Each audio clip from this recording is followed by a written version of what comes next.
Yes, guys. So, nakita nyo naman, I got all the latest designs that came up this season.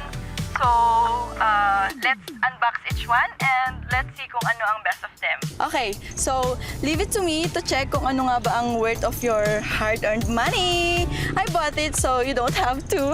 Iniyahan Meron na pa. ang kaso at aandar na ang Meron pa. investigasyon tungkol sa maanomalyang earthquake management projects na napag-alamang kung hindi tapos Meron pa ako isa projects dito. pala. Nasa likod ng lahat ng ito ang pangalan ni Representative Raul Discuya. Dad? Yes, siya nga. Mali-mali ang pera ang natatanggap di umano ng naturang politiko mula sa mga contractors sa mga proyektong ito. Impossible. Our money is hard-earned, not from corruption. Galing di umano sa kinurap na pondo ng gobyerno at lahat ng ari-arian. I'm gonna call Dad. Hindi na mahagilap ang naturang congressman para kuhanan ng pahayag. Dad, answer the phone. Nasan ka ba? Hindi na nga sumasagot sa mga tawag ito dahil nagtatago na. Hindi.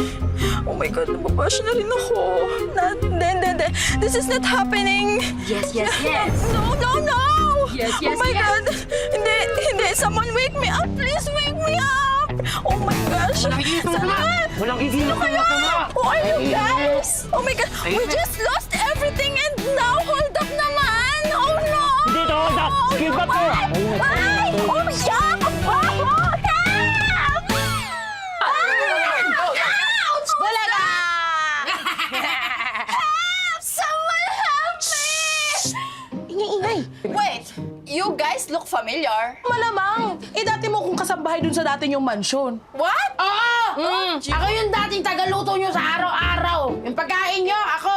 Grabe ka, nakalimutan mo kami kaagad? Palagi mo kami nakakasalumuha. Oo nga, ano to ba? I'm so sorry. I'm always so busy kasi. Tsaka, hindi ko naman kailangan kilalanin lahat ng maids and employees in the house. Pasmado talaga. Bibig niya to. Sabi ko na nga ba, people like you, hindi kayo mapagkakatiwalaan. If you want ransom from my dad, wala kayong mapapala dahil... Tatay mo ay nagtatago. No. Dahil nagnakaw siya ng kaban ng bayan. That's not true! That's not true. Kung hindi true, bakit siya nagtatago? Ha? Explain, Aber. Excuse me, those are all false accusations. Kaya pakawalan niyo na ako dito or else! Or else what? Ha? I'm gonna call the cops. Pakawalan niyo na ako dito. Umahimik ka nga. Kuni, babalik namin yung sako. Sige. Ew. Pasok mo nga sa huli. Ew! Not that mabaho sa ako again! Ano ka ba? Daddy mo mismo nag-utos sa amin gawin sa'yo to. No, he could never do that. Love na love ako ni Dad. Kaya pakawalan niyo na ako dito! Ang init sa lugar na to. Ate naman. Sandali. Ayan. Who's that? Oh my God. Ayaw mo maniwala, ah. Sir, hello po. Ayaw po maniwala ng anak nyo. Nandito na Dad? po siya. Hello, anak. Dad, what's going on? I'm in trouble.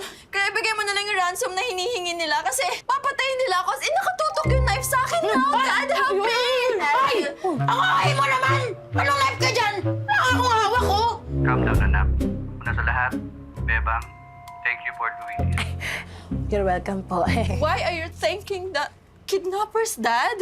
Manahimik ka muna, anak. Ginawa ko ito to protect you. Dahil sa mga nangyayari, kailangan namin mag-pick na kinidnap ka para hindi ka hanapin ng mga tao at kalit ka rin sa mga paratang nila sa amin. Kakapasok lang din na balita. Oh. Nakidnap ang anak ni Congressman Discuya na si Archie Discuya. Nangyari ang krimen sa kanto ng San Bartolome Street. Kitang-kita sa CCTV kung paano pinasok ng mga di pa nakikilala mga lalaki ang sasakyan ni Archie at sa pilitang pakayin ang babae. Effective pala ang drama. Anyway, for the meantime, dyan ka muna sa kanila. Nag-iwan ako ng pera, sapat para mabuhay lang kayo sa araw-araw. Naka-freeze lahat ng bank account at mga assets natin. But Dad, totoo ba yung mga sinasabi nila? Totoo ba na ginagawa mo yung mga bad things? Hindi. I knew it! Hindi ko tinatanggi. Dad! Balang araw malalaman mo bakit ko ginawa ang mga yun. Sige na, I've applied to catch to Switzerland. Doon muna ako for the meantime. What? Sa Switzerland ka magtatago while I'm stuck in this hideous, decrepit place? Tumahimik ka nga, hideous ka pa. Hindi po naman alam yung spelling doon. Sige na, sir. Opo, kami na hong bahala dito. Sige po, ingat po kayo. God bless you, ha. Ingat po kayo dyan sa Switzerland. Bye-bye po. Dala sa chicherya. Ay, padala ka pa sa Switzerland. Nakakatawa. Ano ba yan? Oh, ngayon, alam mo na, kailangan mo magpalit ng pagkatao. Hindi pwede malaman ng mga tao na nandito ka. At lalong-lalong hindi nila pwede malaman na ikaw si Ashley Discuya. Paliwanag? This is gonna be the worst day of my life! Someone